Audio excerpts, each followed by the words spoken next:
Hello and welcome to Catholic Answers Live. The Lord is risen. We get to say the word we've been hanging out, not saying. We've been holding it back for 40 days. Hallelujah, the Lord is risen. I'm Cy Kellett, your host. We're so happy to be here with you. I know we were here yesterday, but that was a pre-recorded show, so this is our first live show with you since Easter. I hope it was a very joyful, pleasant, blessed Easter in your home. Joe Heschmeyer is our guest. We're going to do 2 hours of open forum. You're welcome to call and ask whatever you like. 888-318-7884 is the number. 888-318-7884. Today's also a big anniversary in the life of the modern church. So we're going to talk with Joe about that. I'll just leave that hanging there for a second. Joe Heschmeyer, apologist here at Catholic Answers, author of some wonderful, wonderful books and probably many more to come. Also a great apologist and the proprietor of Shameless Popery, which you can find at shamelessjoe.com. Hello, Shameless Joe. How you doing, Si? Good. Happy Easter. Happy Easter to you, too. You said something at the beginning that I think I related to, and maybe nobody else does. You talked about pre-records, and finally being able to say Hallelujah. And it's so weird when you're in the middle of Lent, pre-recording an episode that's for Easter. Come out after Easter. I just did this, and it was like middle of Holy Week, and I'm making like the Easter Thursday episode, and thinking, okay, I don't want to say Hallelujah, but it feels weird to not say it. You know what I mean? Like I was going through that whole like.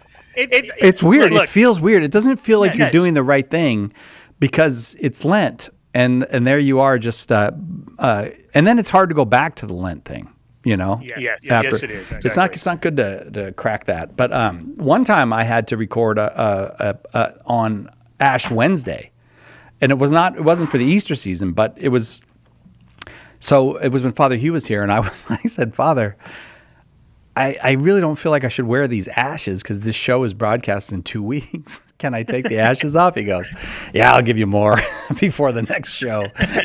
So I took them off. I don't know if that was the right thing, but I still feel bad about it, kind of saying it. I think we should just have the video department digitally remove them. Yeah, digitally remove your forehead. Yeah, this might have been before the big AI revolution. 888-318-7884, 888-318-7884. You are welcome to call and ask whatever you like. You might get us to wish you a happy Easter because it's Easter for 8 days. Among Christians, we celebrate 8 days of Easter. That is an octave of Easter. And then you know what we do once that 8 days is over? It's still Easter. We just keep doing it if we go for 50 days. So you get an Easter day, you get an Easter octave, and then you get 50 days of the season of Easter. So good time to be happy, full of joy. Joe, do you know what I was referring to when I said today is a big anniversary in the history of the modern church? Yeah, 60 years of peace on earth. Well, now that's not exactly right. We have not had... Literally. No, what it means in Latin.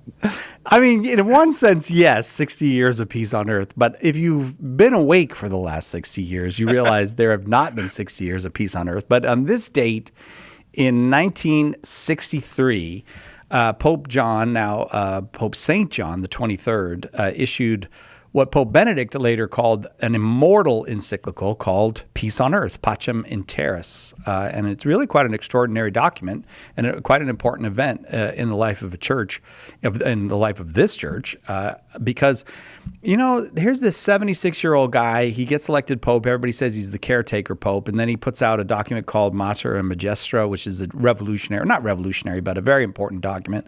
And then he starts the Second Vatican Council, and then he puts out this text, Pacem in Terris. Pacem in Terris.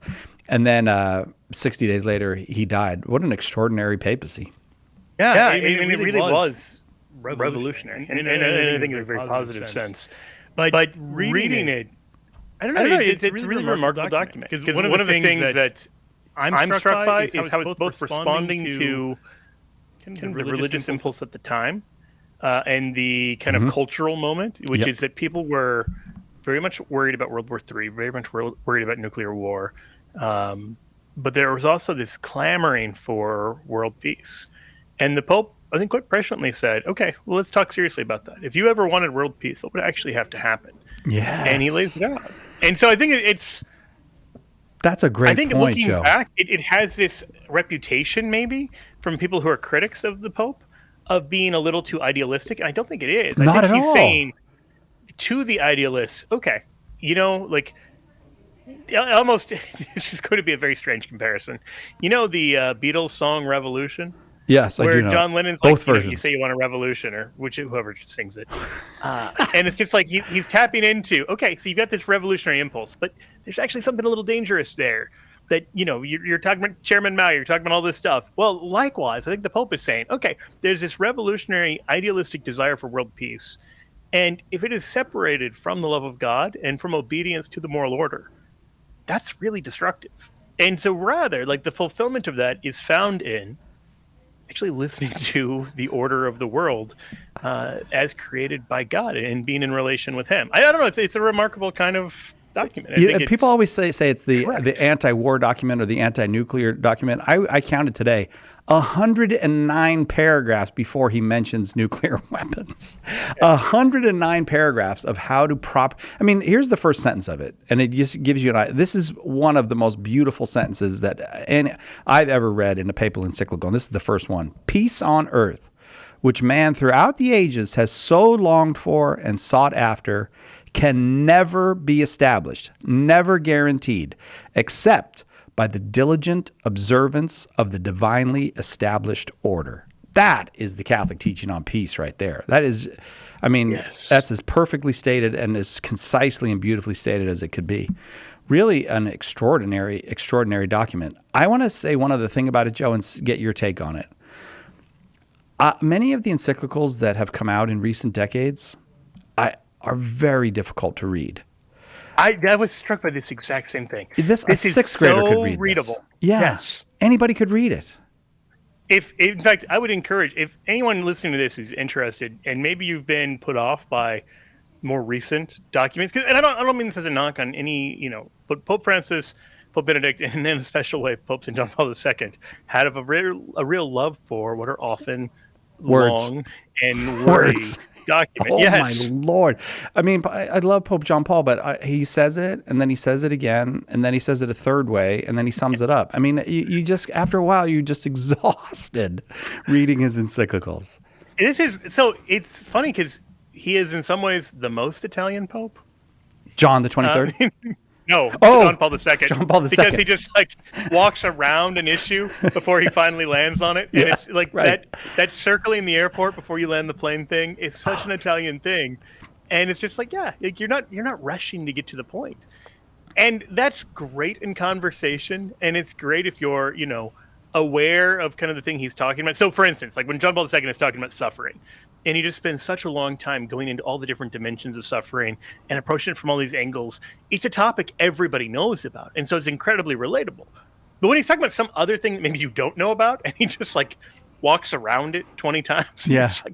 What? Didn't you define it? What are we talking about here? So that's the thing that people love or hate about him. And it's a thing Father Garrigou-Lagrange commented on about him when he was a student, actually. Oh, really? So Father Garrigou-Lagrange, the famous Thomistic philosopher, was one of his professors. And allegedly, I've never actually seen this, but I've read this in enough places, I take it to be true. He just says he spends a lot of words to make a point. Yeah. But here you have John the 23rd in 1963. First of all, it's 16,000 words. A lot of the encyclicals we get today are 30, 40, 50, almost 60,000 words. That's a good size. That's a Russian novel, all right? This is 16,000 words. Anyone can read it, and it beautifully lays out the Catholic teaching. I love the way you said it. If you want peace in the world, you really want that, here's how you get it. And it's a lot of stuff about justice. He mentions racism several times in there. A lot of stuff about ordering society properly in using this idea of subsidiarity. There's just, and it doesn't read like a grab bag of ideas. It's all orderly in its presentation. Like, here's where this fits. If you want world peace, you can't have this. You must have this. It's a beautiful, beautiful document. Pacem in Terris. I would say surprisingly relevant. And I don't mean that as any damning with faint praise. I mean the issues people were struggling with in the 60s and the issues they're struggling with today turn out to be remarkably similar issues. Yeah, and I get the feeling reading it, there's some of it that's for Americans, like a couple of uses turns of phrase that come from Thomas Jefferson, where like anybody that ever uses the word inalienable, there's only one person that you're referring to when you do that. But also several nods to the Soviets talking about how you can't, there can't be this collective state, that the state is for the person, not the person for the state kind of thing. Just really a magnificent outline of Catholic social teaching, not at all like in, the way people negatively talk about social justice-y, it's not that. It's not that at all. It's very deeply, profoundly Catholic. Yeah, I completely agree. Pachman Terrace, it turns 60 today, and you can read it yourself, or maybe just scan through it, see what you find. It's a magnificent document. As I said, Pope Benedict called it an immortal encyclical. I'll tell you what, if you think about the last century, all the encyclicals that have been given to us over those years, there's very few that have received the attention and had the continuing relevance of Pachman Terrace. I won't say it's the most important encyclical of the 20th century, but it's in the top, I don't know, certainly in the top 5 or 10 of the 20th century. I still am of the mind that Humanae Vitae is the most important encyclical of the 20th century. It's just... I would agree with that. Rerum Novarum is the 19th century winner. It misses the 20th century by 9 years. So, but it's, let me put it this way. Rerum Novarum has multiple documents written that are encyclicals on the anniversary of Rerum Novarum. It is such a momentous kind of thing that, 100 years later, John Paul II writes the 100-year anniversary kind of updating of it. I know, and he's not the only one that updated it. I mean, Pius the 11th updated it. Yeah, right. 42. Yeah, and certainly John Paul, as much as we were kind of teasing about his writing style, and I put the word style in quotes. No, I'm just kidding. Like Veritatis Splendor. There are certain... Yes, Veritatis Splendor is brilliant. Yeah. I mean, but the thing is, John Paul II in some ways is writing for theologians and philosophers. Yeah. Because I think he's trying to pull the world back from the brink. A lot of the chaos in the church is being caused by bad leaders in those areas, bad philosophers, bad theologians. Right. And so he's writing to them and bishops on a lot of these things. Some of the things he's writing to everyone, he writes stuff about the dignity of women, and that's obviously intended for everybody. But Veritatis Splendor, if you are an ordinary Catholic, there's huge chunks of that where you're saying, I have no idea what the fight is even about here.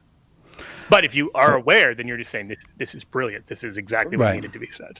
Very well put. Very well put. Well, you mentioned women there, and John the 23rd mentions the expanding role of women in Pachman Terrace, and he does so beautifully. I mean, it's very simple what he says, but he repeat what Joe said. It's relevant today. We have not. People go, well, we've never had a nuclear war. Since 1945, we've never had a nuclear war. Always put the word "yet" at the end of that sentence until we get rid of these nuclear weapons. These are capable of doing the worst evil, and we get awfully comfortable with them. And the Pope is not at all comfortable with them. All right, we'll take a break. We'll come back and take your calls for Joe Heschmeyer on Catholic Answers Live right after this. Catholic Answers Live. Do you have a question but prefer to ask it privately? Catholic Questions can help. Go to CatholicQuestions.com to ask your question online, email us, drop us a letter, or give us a call. Longtime Catholic Answers Live apologist and author Jim Blackburn or another Catholic Questions apologist will be happy to assist you. Catholic Questions proudly supports Catholic Answers Live, so visit us at CatholicQuestions.com today. That's CatholicQuestions.com. The most original and exclusive Catholic content is on EWTN Radio.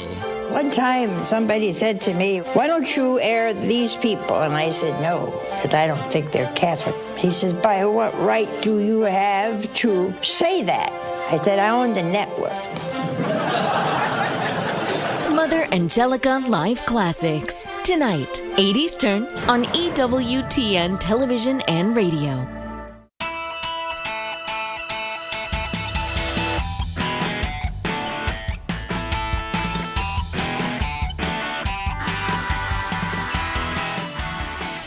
Welcome back to Catholic Answers Live. It's open forum.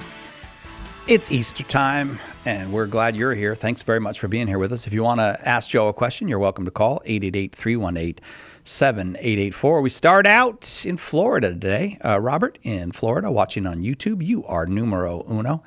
Go ahead, Robert, with your question for Joe. All right. Good evening, gentlemen. Good evening. So I just recently listened to Trent Horn's answering Rabbi Tobia on the resurrection, and the rabbi brought up something that really wasn't clearly answered by Trent, and I was wondering if you guys might be able to help out.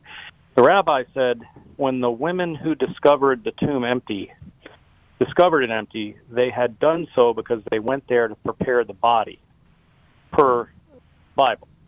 And the rabbi said that wouldn't have been the case because the body would have been prepared prior to being entombed. And he said he would liken that to us digging a body up today, 3 days after the body was buried. So what is the biblical answer to why the women went to the tomb in the first place? What were they going there for? Yeah, so they're sometimes described as the myrrh-bearing women. They brought spices, and we're told they went to anoint the body. This is Mark 16, verse 1. And it's not clear, at least to me, the extent of how ritually, like, burial preparation had been done, because this was done in a very quick way for emergency reasons. Meaning this, Jesus is killed on a Friday, and it's also preparation day. It's the day before Passover begins. And so Passover actually begins at sundown on Friday night. So it is both a Sabbath, but it's also a holy day. And they have to keep ritually pure, and they have, there's all of these things where handling a dead body on the Sabbath, on Passover, and wanting to eat the Passover meal. I think all of this stuff is kind of going on. And so they're trying to bury him before sundown. Does this make sense? And so he's been on the body. It isn't like they take him down at 3 o'clock. He's on the cross for hours after that. And so it's close to nightfall. And so they bury him in Joseph's own tomb, Joseph of Arimathea's own tomb. And so then the women come to anoint the body after the Sabbath is over, like that Sunday morning. So, if the rabbi's point is this is not how a burial would normally take place, that is kind of the point. I mean, that is something that the gospel writers are obviously aware of. Like, these are Jewish authors living in the first century. They understand better than he or I or Trent or anybody else does Jewish burial practices in the first century because they lived it. They would have experienced this firsthand in a way none of us have. So, yeah, right. I mean, obviously, it's the case that it's unusual. Okay, because the rabbi was saying the only reason to anoint the body back then was so that there was no odor being given off of the body during the ceremony of burial. But he was mentioning that if the stone was already put in place, the burial was over. So there would be no purpose to anoint the body because the anointing of the body was strictly for odor. Now, I think that's a mistake. The anointing of the body is also a way of dignifying the person. It's a way of showing respect for the body. You'll remember in the Gospel of John when Mary of Bethany puts oil on Jesus' feet. He says, she's anointing my body for the day of burial. And so he's saying this is a way of honoring someone who's going to die. So it's not, my feet smelled so bad that Mary felt the need to put oil on them. No, he's saying this is a kind of a sign of respect and reverence. In the same way that, you put a person in a suit and bury them, even if you're going to have a closed casket. It isn't like, the only reason we put a suit on a person who's died is because we don't want them to be naked, during the wake. Like, no, it's also because we have a belief in the dignity of the body, and we want to respect that. And so I think it's a particularly kind of weak argument to say the only reason you would ever do this is if the burial hadn't happened yet, because the same account that says they're going to anoint the body also says that they're aware he's in the tomb and that they're not sure what to do about the stone being in place, right? So I don't know how you would argue that did the women not, because it's very explicitly in the same account, it says they're going to anoint the body knowing he's been buried, knowing that the stone is there. And so unless he's just saying that would never happen in the first century, and I think there you have to argue against the fact, well, this document was accepted as historically believable in the first century. So the idea that no one in the first century would ever do that seems to be contradicted by the fact that people in the first century clearly believed that they did do that. Clearly believed this was a reasonable thing to believe in. I don't know if that makes sense, but if this was such a ridiculously ahistorical kind of event, we are in a worse place to judge that than first century readers are. Yeah, why would first century Jews write a document to trick people in which they wrote something that's completely unbelievable to the very people that they're trying to trick? That makes no sense. Robert, I got to say thanks because it's open forum and we got lots of people on the line. Thank you very much for the call. I hope that that's helpful to you. Kevin in New York is next, listening on the Catholic Answers Live app. Hi, Kevin. Go ahead with your question for Joe. Hey, hope you guys are doing fine. Thanks for taking my call. So my question is, in Paul's both of his letters to Timothy, he mentions, don't undermine or don't doubt the power that's in you from the laying on of hands. In one of them, he talks about my hands, and in the other one, he talks about the hands of the elders.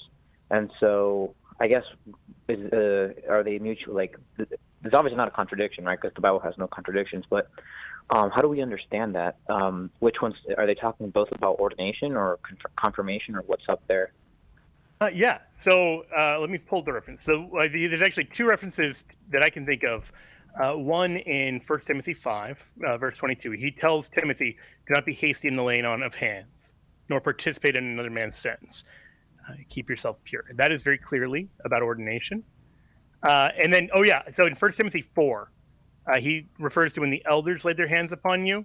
And then in 2 Timothy 1, he says, "I remind you to rekindle the gift of God that is within you through the laying on of my hands." And it does appear that both of these are references to his ordination. Now, there are two ways that the New Testament speaks of the laying on of hands. One is in reference to confirmation. So, for instance, in Acts 8, after the deacon goes down, Philip, right? No. Which deacon is it? Yeah, Philip goes down to Samaria, and he converts a bunch of people and baptizes them. Then the apostles go down and they lay hands. That's clearly confirmation. This is the laying on of hands of everyone who's been baptized in bestowing this particular spiritual gift, but it's not for just elders or something. In contrast to that, the other way laying on of hands is used is in reference to ordination. And that's the way it's used in both 1 and 2 Timothy. So, yeah, it seems that St. Paul and elders laid hands on Timothy. You could read it in another way, but I think that that's the most straightforward and contextually accurate way of making sense of what he's saying there. Okay, thank you. Thanks, Kevin. Yeah. Thanks very, very much. On we go. Marie in Kentucky, listening also on the Catholic Answers app. Hi, Marie. Go ahead with your question for Joe. Hello, everyone. Thank you for taking my call. Happy to. So a close Catholic relative of mine is going to marry a non-Catholic this fall, whose annulment hasn't been granted yet. Their priest is telling them to go ahead and marry outside the church, and then get the marriage blessed or convalidated by the bishop later when the annulment you said is granted. The priest told them to do that? Yes, the priest that they are going through the pre-marriage counseling with. But so later when the annulment is granted, even if the tribunal hasn't heard the case yet, and they probably won't hear it before the scheduled wedding. So my question is, can I, as a practicing Catholic, attend the wedding ceremony, like just be there? Or this is a tricky one. Yeah, this is one of the most common and one of the most difficult questions I think we face, because this is not an issue in which there's just a literal black and white. The church says you're never allowed to go, but there are certain moral considerations to keep in mind. So let's unpack it. I think you already know the first part, but what they're doing is seriously sinful. It's the equivalent of saying, hey, I want to save up to buy this item, but I don't have the money now. So why don't I steal it now, and then I'll try to save up the money and just pay the store back later? Like, no, that's not okay. That's not how these things work. And they're engaged in adultery. They're hoping they'll get an annulment. There's no guarantee they'll get an annulment. There's no guarantee that an annulment is appropriate here. And so this is scandalous. So unfortunately, we're coming right up on the break. So why don't I answer the second half of the question about what you should do when we come back? Is that all right?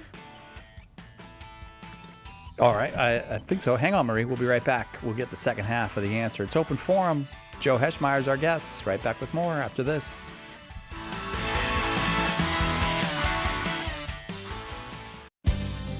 Want to know more about the origins of the Catholic Church? Joe Heschmeyer explores the beginnings of Christianity in The Early Church Was the Catholic Church. Joe digs deep into the words and actions of those who lived right after the apostles to refute anti-Catholic claims of how the faith was lived back then.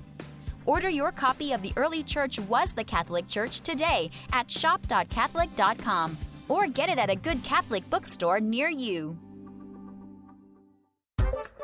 Are you ready to defend your faith in a world of unbelief? Join us at the 9th Annual Catholic Answers Apologetics Conference. This year's theme, I Believe in God, and it'll help you provide clear and charitable answers to atheism, agnosticism, and plain old indifference. Don't miss what promises to be the event of the season. Join us in San Diego from September 21st through 24th as we welcome our special guest, Dr. Scott Hahn, and an all-star lineup of great Catholic speakers. Spend quality time with your favorite Catholic Answers apologists and enjoy 4 days of fun, fellowship, and adoration of the Almighty. Seats are still available, but they're going fast. Visit CatholicAnswersConference.com or call 888-291-8000 to register. Enter promo code EARLY and save $50. That's CatholicAnswersConference.com.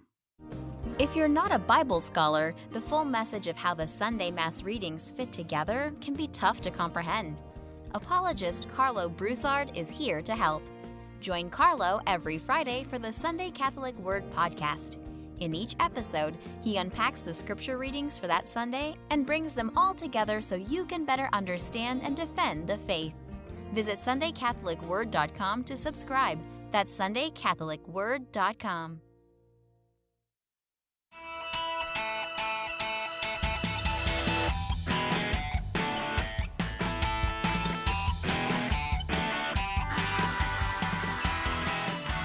Welcome back to Catholic Answers Live. Happy Easter to you during this Easter octave. Joe Heschmeyer is our guest both hours today, and it's 2 hours of open forum. Marie on the line from Kentucky with a tough one.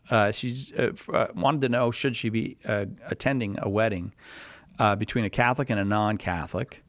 The Catholic is in the process of getting an annulment, but it has not been received yet. And Joe, you were about to give your impression about whether Marie should attend or not attend. Well, I can give the basic principles. So you can't encourage or condone sin. And what they're doing is wrong. It's contrary to the law of God, and it sounds like they know better. I mean, maybe they do, maybe they don't. That's not really for you to judge, but at least you know this is not something like this is not an action that's glorifying God. It might be something that can come from later, that the marriage can be validated, ratified, and all of this. But it's not something that glorifies God right now. This is still an act of rebellion. And so you don't want to encourage that. And so for that reason, I always discourage people from attending weddings. But I have to be honest, this is not something where the church gives a hard and fast rule, and there can be exceptional circumstances where you're fighting to maintain a relationship that you think would be irreparably severed. And you can say, okay, well, I won't celebrate the relationship, I won't celebrate the marriage, or I won't celebrate this particular action, but I still love the people involved. And so you still attend, particularly if you can make your reservations known and felt, where they're not under the impression that you think this is okay. So that is an option that's permitted. I discourage it. I advise against it in a purely private capacity for the simple reason that I think it actually helps to have someone take a heroic stand. And so as much as you're able to say, I love you, I hope your marital situation is worked out in a way that's true and honorable and respectful of everyone involved in this messy situation, but I can't let that run contrary to my love of the truth as well, my love of God and his law. So, if there's a way to present that lovingly, I would really encourage that kind of bold stand. But it is not a thing where the church demands that you do that. As long as you are not condoning sin, and as long as you're not doing anything that would be reasonably perceived as condoning sin, because then you're right, you're dealing with the sin of scandal. If you're leading someone else into sin, kind of through your conduct. So that would be my counsel. I think it's hard to avoid scandal if you're going to the wedding and haven't had some hard conversations. Okay. Yeah, that definitely answers my question. Thank you so much. Yeah, absolutely. Marie, thank you very, very much. I appreciate that. It's open forum, but the easiest way to get to the front of the line is to come right into the studio. And Holland is here in the studio. Hello, Holland. Thanks I'm for not actually coming. sure that's the easiest way. I think calling is probably easier. Yeah, that's true. That's not the easiest. It's the surest way to go to the front. I didn't mean that. Yeah, it's definitely not the easiest. Not the cheapest either. I mean, unless you live in town. But you got the tour of Catholic Answers, Holland? Yes. Yeah, and you approve? Mm-hmm. Oh, you do? Okay, well, thank you very, very much. I heard that when your father visited us, he stole your question. That happened? Yes. So now you came with your own question? Yes. All right. That was my own question. That wasn't his question to begin with. When he was here? Mm-hmm. Yeah. But you have another question today. Yes. It's not the same question repeated, just to get back at your dad. All right. It's a New Holland question. New Holland question. Oh. Joe is an inveterate punner. So, all right, Holland, thanks for coming in. Go ahead with your question for Joe. I have a coworker that went to Rome, and when he was there, he visited the Vatican. And when he got back to work, just in the office, was talking about his visit there and made the comment that it says a lot about the religion when its streets are made of gold, referring to the Vatican's beauty and its art and architecture and how much money is there. And I was wondering, how would I respond to a comment like that? I would ask him which streets he's talking about. No, I don't remember seeing any means streets of gold, but yeah, exactly. It seems like kind of a gross exaggeration of it, but there's actually something a little bit sad about that, right? Like, if you think about, well, when were these works of art commissioned? It's not like, 5 years ago they built St. Peter's. It's rather that in the 16th century, thereabouts, sometimes a little before, sometimes a little after, for the glory of God, they built magnificent stuff. And they made it to last. And we live in a culture that doesn't build God beautiful stuff that's built to last. We barely build stuff for ourselves that's built to last. I mean, compare an American wall to like a European wall. Just take a hammer to a European wall or punch a European wall, right? Like, you can punch through a wall if you're mad enough in America. You try to do that in Europe and you're just going to break your hand. Because our stuff is like drywall and it's not built to last. And that says something about our view of culture. We're constantly moving. We've got this kind of pioneer spirit. But it also says just that we don't expect this stuff to be here in 500 years. And they built things to last, both for themselves and more importantly for God. They built beautiful things because they wanted to put God first. So the scene I always go to is in the Gospel of John. I actually just mentioned this scene with the anointing of Jesus' feet when he says that this is to prepare his body for burial. But Judas complains about this and says, the money could have been used for the poor. And this is a spiritual trap. And Judas has no problem taking money for himself, but he grimaces at the idea of using money for religious purposes, to using money in an exorbitant, kind of extravagant way for God. That is something that is a temptation. So I have no problem with someone doing something rich and extravagant for God, because it is bizarre to me. So I live not in nice suburbs, but near nice suburbs. And you will find people complaining about the churches being too nice while they live in mansions. And you just think, so you're fine with building a house for yourself, but not a house for God? And so the last point I'd make biblically is, if you go back to the Old Testament, this is the point David makes. Like, how can I live in a palace while the Ark of the Covenant is unhoused? There's not even a temple for it. And so he doesn't get the honor of building the temple, but his son Solomon is given the commission to build a glorious, beautiful house for God. The rabbis said that you'd never seen a beautiful building unless you'd seen the second temple. And the first temple was more beautiful than the second temple. Scripture says so. And so it's okay to give God glorious, beautiful stuff. But I think he's also exaggerating kind of the current cost associated with maintaining beautiful old things, if that makes sense. Mm-hmm. What do you think, Holland? That was a good answer. That was a good answer. I find that one really hard. I mean, because I've had people say this kind of stuff, and you are just kind of, you can be stumped in the moment that, well, how am I supposed to respond to that? I'm supposed to give you a list of all the things, all the poor people the Catholic Church is taking care of or educating or the hospital. It's also like, what am I this is supposed someone to do? who just went to Rome. Like the fact that this draws in people from the entire world, whether they're Christian or not. I've known multiple people who converted because of encounters with God in beautiful churches in Rome. Right. And so it is having this incredible effect. If they built a really crummy, hey, we're going to convert this strip mall into a house church, no one's coming to visit that. Certainly no one's flying halfway across the world to go see this house of God. And that's something we should pay attention to. People went to Jerusalem just to see the temple. And people still go to Jerusalem just to see the half-destroyed western wall of the temple. I mean, that is something to bear in mind. If we've got churches that don't draw people, that don't make non-practicing members of the religion want to stop in and just see it for how beautiful it is, we're not practicing biblical religion. Holland, thank you very, very much. Thank you. You really got to quiet down. You talk way too much.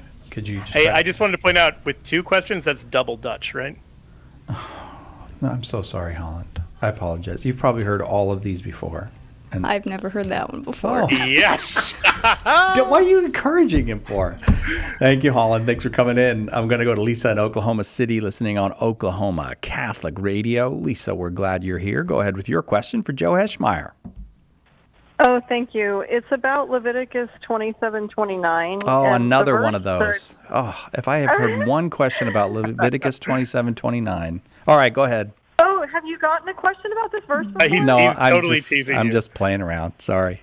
Okay. So it's the last chapter in Leviticus at the very end, and the chapter's about votive offerings, which I realize are voluntary, but I guess maybe people were like devoting themselves to temple service or something, and I guess you could buy back your votive offering if you wanted to.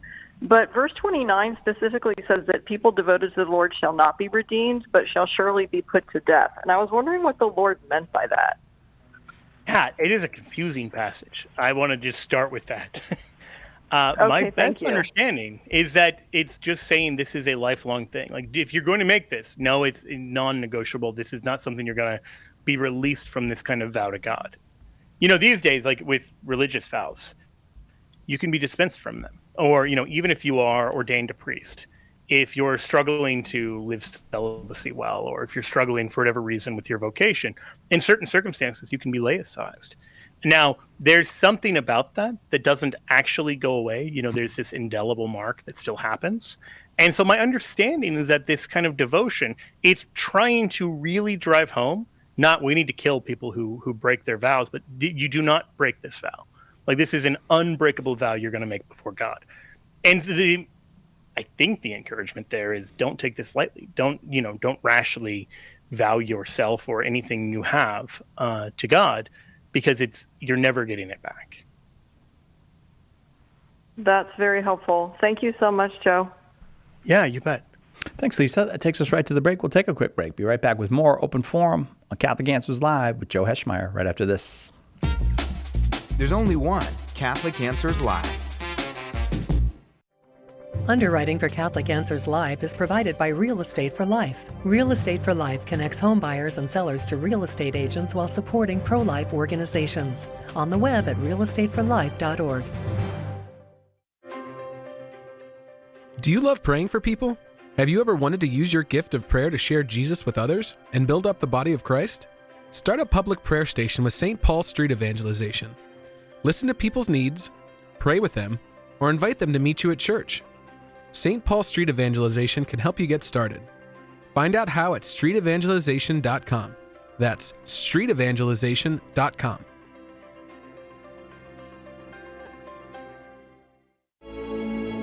One of the reasons we should go to Mass is because it is the food of the saints that we receive. And for the saints, they understood rightly that the time after Holy Communion, that those moments are the most precious moments of our lives.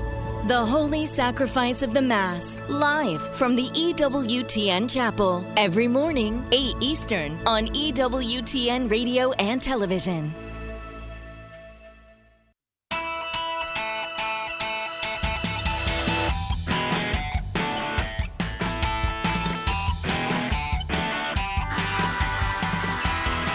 Happy Easter. Welcome back to Catholic Answers Live. I'm Cy Kellett, your host. Joe Heschmeyer is our guest. I believe Joe and I have been particularly well behaved today. And I really feel like we're doing a good job of that for Easter. Joe, I just want to congratulate you on that. It's Easter graces. We can take no credit for it. No, that's okay. I'll even go along with that because... Yeah, it turns out if my stomach is full of delicious food and candy... if I burn myself out on I'm just chocolate really and mood. Peeps. All right. Graces and chocolate. Let's go to Port Perry, Canada. And listening on the Alexa is Sean in Port Perry. Hi, Sean. So I always make sure that I go to a different room whenever I call Catholic Answers because I know you're going to do that. Foiled again. You're going to have to come up with a new shtick. All right, well... I feel like you could use that line every day on this show. That I've got to come up with a new... Now, see, Joe, we were just doing so well. And you just fell to such a low level so quickly. I know. It's back to the old stick. Actually, I have a serious question for Joe, but I just have a brief question for you, Cy, before I ask him. All right. As you're aware, whenever there's a break on the Catholic Answers Live program, some recently written book about the Catholic faith is discussed, and then it's stated you can get it at a good Catholic bookstore near you. And I'm just wondering what Catholic Answers expects people to do if the only Catholic bookstore near them is kind of mediocre. Oh, yeah, you're not going to get our books in a mediocre Catholic bookstore. That is no way. There is no... Well, you might get some of Joe's books, but you're not going to get most of our books at a mediocre Catholic bookstore. I've wanted to use that line for so long. Well, thanks. Thanks for allowing me to stoop to Joe's level. My serious question, Joe, in his introduction to the book of Visits to the Blessed Sacrament and to the Blessed Virgin Mary, St. Alphonsus Liguori says that all graces come through Mary. And I've also heard the term used in other contexts about her being the mediatrix of all graces. Now, I love the Blessed Virgin Mary. I know that she faithfully presents our petitions to Jesus. I believe in her Immaculate Conception and her Assumption. But the way this, I don't know whether it's a doctrine, but the way this situation is presented, it almost sounds, at the risk of being flippant, as though if one were to ask the Father or the Son or the Holy Spirit for some kind of grace, their response would be, sorry, we can't help you. You've got to go through the Blessed Virgin Mary. She's the mediatrix of all graces. Got it. It seems a bit of a reach. I'm not sure that I am comfortable with that as an idea. Joe? Yeah, I think that's a totally reasonable question. The first place I would point you is actually in Lumen Gentium, the Second Vatican Council document. I think it does a very good job explaining what is and what is not meant by this idea about Mary's role in regards to grace. So it begins in paragraph 61 and goes through paragraph 63. And the explanation is pretty simple, that through the incarnation, God works through Mary to bring Jesus into the world. This does not make Mary equal with God. This is a simple recognition that God freely cooperates with Mary to give Jesus, the source of all divine grace, into the world. That she is the mother of grace in this sense. That makes sense? This maternity of Mary in the order of grace begins with the incarnation. That Jesus, who saves the world with his flesh, gets his flesh from his mother through her free yes and her cooperation with God. This is not about, God plus Mary. It's more like, if you think about the, almost like, imagine like the power station. I don't really understand how this works, so this may be totally scientifically wrong. But the power station pumps electricity, and it goes like through the power line. Yeah, it pumps electricity, yep. Yeah. You get an electricity pump, and they pump that stuff out. It invents electricity, and it sends it into my house. Pump that stuff out. There's the line that runs from that place to my house. But that line isn't making the electricity, but it is bringing it to me in a way. And so without denying the immediate presence of Jesus, Mary does bring us Jesus. We get this, again, in the first place, in the Annunciation. We get this in our last words in the Gospel, do whatever he tells you, that Mary is constantly bringing people to Jesus. And so that's one kind of level, one order of it. But the other place that the Second Vatican Council talks about is in this parallel between Mary and the church. And it points back to St. Ambrose and stuff. He talks about this, where both Mary and the church are presented in the New Testament as virgin mothers, that the church is a virgin being without sin and being the mother of Christians. Well, this is also true of Mary. And the entire Christian faithful are entrusted to Mary. She is the mother of the living, the new Eve. And so you can find this stuff all over the early Christians. You can find, Irenaeus talks about this in 180. St. Ambrose is in the 4th century. Revelation talks about this, where we see the woman who gives birth to the Son, destined to rule all nations. And then she is called in Revelation 12, verse 17, the mother of those who hold to the testimony of Jesus Christ. So this idea of the maternity of Mary in the order of grace is something that is biblically and patristically supported. It's just often articulated in maybe a different way than St. Alphonsus Liguori kind of puts it. And so I know a lot of people are kind of alarmed by kind of his language, but it's important to know the background. The thing he's expressing is this thing that we see throughout early Christianity, and I'd argue it throughout Scripture itself, and really flows from the reality of the Incarnation. What do you think, Sean? That's helpful. I just wish that in every instance where it's referred to that it's qualified in that way. Well, I think that's part of why Lumen Gentium does do that. It says, here's what we don't mean by it. And so that's, I think, is actually a helpful place to kind of find out. Right. Thanks, Sean. I'm going to leave it there because I got all the lines full. It's Easter. Well, I was going to say season, but it's the Easter octave right now, the 8 days of Easter. Joe Heschmeyer is our guest. Your calls are welcome. 888-31-TRUTH. Going to Kansas City, Missouri now, listening on 9:10 a.m. Larry in Kansas City. Go ahead with your question, Larry. Yes, sir. Thank you. Thanks for the opportunity. I hope I don't make this confusing.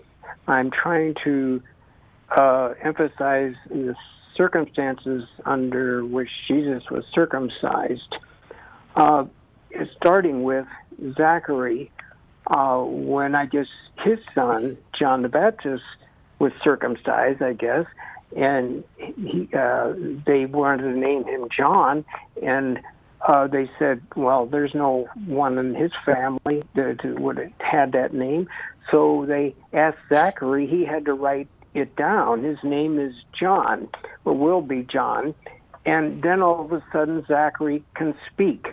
Okay, whatever gospel writer it was said this thing spread through all of Jerusalem, I guess it was, word of this. This was so dramatic.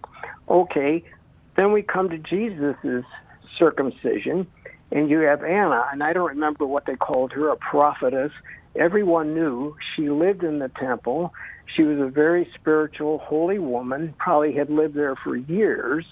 And I don't remember, because I was caught unawares on this program coming, and I wanted to ask this question. And Simeon, who had been told that he would not die until he had seen the Messiah, said, now, Lord, you can dismiss me. Okay, so you've got, and I guess Simeon must have been someone who other people knew to be someone of importance spiritually. So you had these two people, Anna having lived in the temple, and they make these statements. And I'm wondering why, because Zachary said John Baptist's name was to be John, and of course he could speak, that was, miraculous or, very attention-getting. Yes. That this went around Jerusalem. Why would not Anna, who had lived in the temple, and Simeon, I don't know what his standing was, considered by the public, said this? Why? How could they not have? Why would the rabbi not have discussed this with his fellow rabbis? And why would Simeon have just let this die? Why would he have not said, did you hear what I said? Yeah, so here's little baby Jesus. Why doesn't everybody just acknowledge him as the Messiah at that time? or at least get aroused about, well, is this the Messiah or not? All right, Joe. Yeah, it's a good question. So I want to unpack these three events. The first one is in Luke 1 with the birth of John the Baptist. As you said, his father, who'd been in the temple, had been mute. And then when he writes his name is John, his mouth is opened. And Luke 1, verse 65 says, "And fear came on all their neighbors." And all these things were talked about through all the hill country of Judea.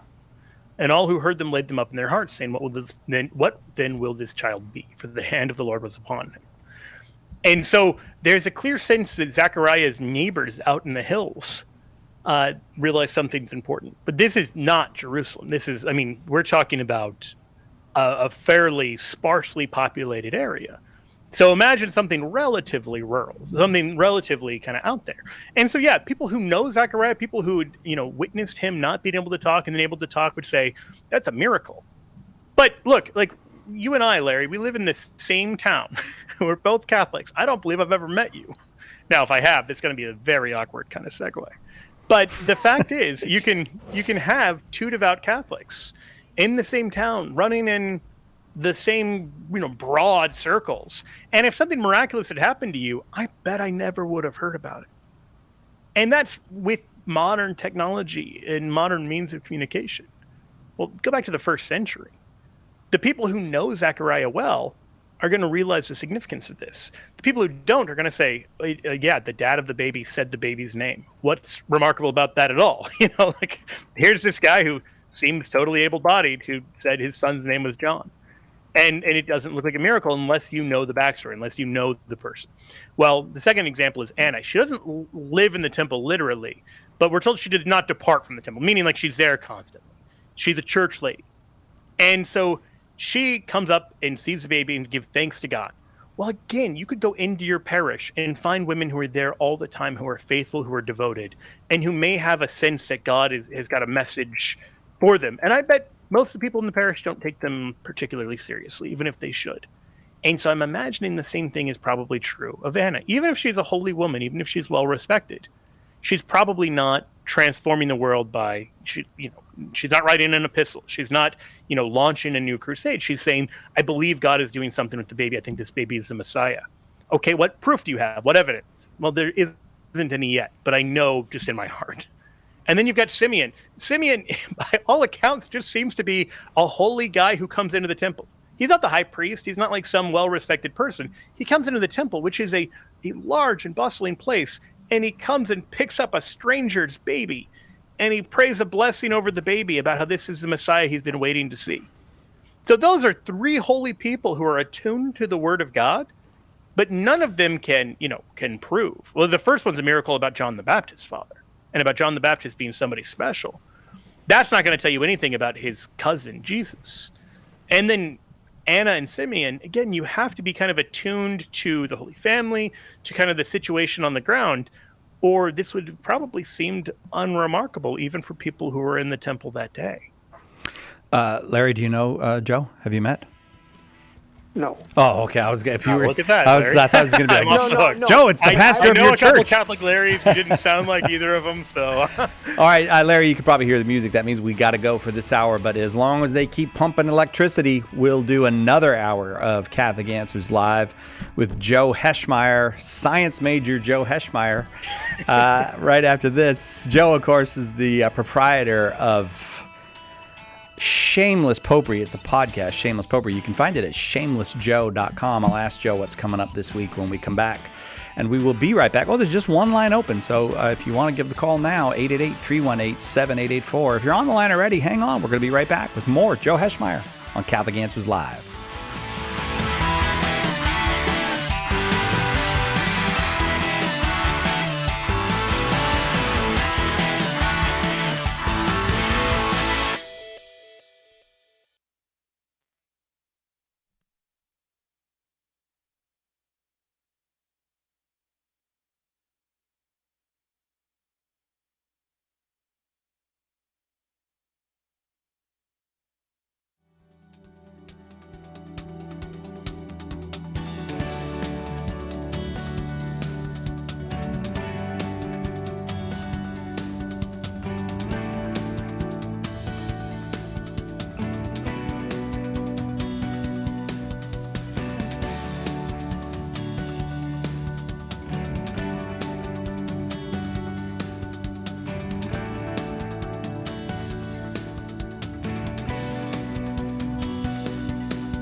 What happened?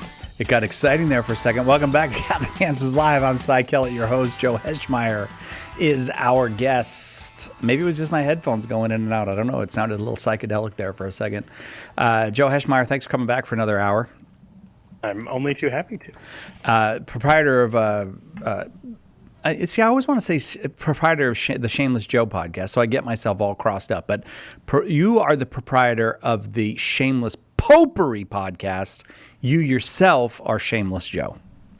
Yes. And although you can listen to it in audio form at shamelessjoe.com, which will take you to our website, you can also get it on YouTube in audio and video form. Really? Yes. I can watch Joe Heschmeyer? Yes, you can judge my sartorial choices while listening to theological topics. Well, I'll just judge your sartorial choices right now. You made an excellent choice. I think a pink shirt for the first day back to work after Easter is exactly the right choice. You know why he's saying that, dear listeners? Why, dear? Because he's wearing an identical shirt. Yeah. Maybe slightly better fitting. But no, that is not the case. No. If you think of a toga draped over a person as nicely fitting, then yeah, I am. All right, so tell us what's happening over there at the Shameless Popery podcast, which I can listen to at shamelessjoe.com, but I can see on YouTube's. So I want to give a little disclaimer for people who are checking it out for the first time. I try to keep episodes between about 30 and 55 minutes, give or take. But it was Holy Thursday, and I wanted to discuss the theology of the cross and atonement theology. And to do justice to this, you got to spend some time on it. So it's like an hour and a half long. Good for you, Joe. That's great. That is just the thing to spend time on. I want to say, we talk about Jesus saving us on the cross. Right. And it turns out Catholics and Protestants of particular strands tend to understand those words very differently. And so depending kind of what your formation was, what you were kind of taught, you may understand the cross one way, and Catholics may understand it totally differently. So why do we disagree on this? And is it important? And what are the implications to getting this wrong? And here's the actual way we should think about it. It's really beautiful, all of that. So I was really happy with this one, but it was a lot of work, and it took a lot of video editing because there were a lot of clips and things. So the video department guys, especially Jack and Edgar, I think were both working until really late. Is that why Jack was sick last week? Because he had to edit so much video for Joe? He had to edit video while he was sick. It is worse. Oh, that's worse. Oh, that's so mean, Joe. So, I let him really experience Holy Week in a profound way. I like to think I'm helping him become a saint. Yeah. I use a similar reason to explain how I'm getting my wife to heaven. All right, so shamelessjoe.com, or go to YouTube and just put in Shameless Popery. Popery. Like popery. P-O-P-E-R-Y. Like the Pope. Yeah. Yes. And you are a shameless papist. Okay, one day we were on the air, Joe, and I'm going to go to calls in a minute, but Edgar's fiance is here. And we never talk about Edgar getting married, and he gets his feelings really hurt about it because we've had like 800 weddings around here, and his is coming up in July, and I think he feels like we're going to just run out of congratulations or something. I want to say we announced his and another person's engagement at the same time, and it sounded like we were saying they were getting engaged to each other. Oh, really? Sorry, Lena. No, he's not. He's engaged to Lena. But in fact. Yeah. But so I feel bad about this because Lena's here, and what I'm about to say is probably not a very nice thing to say about Edgar. But one day, a person called from a town called Lafayette, and it was in Indiana. Mm-hmm. But he put Lafayette, Louisiana. And then the person, do you remember this, Joe? You were on that day. Well, I think you might be getting this backwards. Oh, really? I got it backwards? I think you guessed the person was in Indiana, and they were actually in Louisiana, right? Or maybe I'm getting it backwards. Well, but there's some kind of confusion. Well, we're making Edgar look good now. Okay, yeah, so exactly. Well, anyways, very easily confused. So I got an email about Lafayette, Louisiana, from Tommy, who seemed slightly offended, like we didn't know that Lafayette, Louisiana existed or something. And it's actually our favorite Lafayette. We like it way better than Lafayette, Indiana. But now we're not on in Indiana right now. We are? Oh, sorry. Okay, so he seemed offended, and he wanted us to know all these wonderful facts about Lafayette, Louisiana, and they are wonderful facts. And I've been there to Lafayette, Louisiana. But my favorite fact that he shared with us is it's the most Catholic city in America. Did you know? I did not know that. I had no idea about that. Incredible.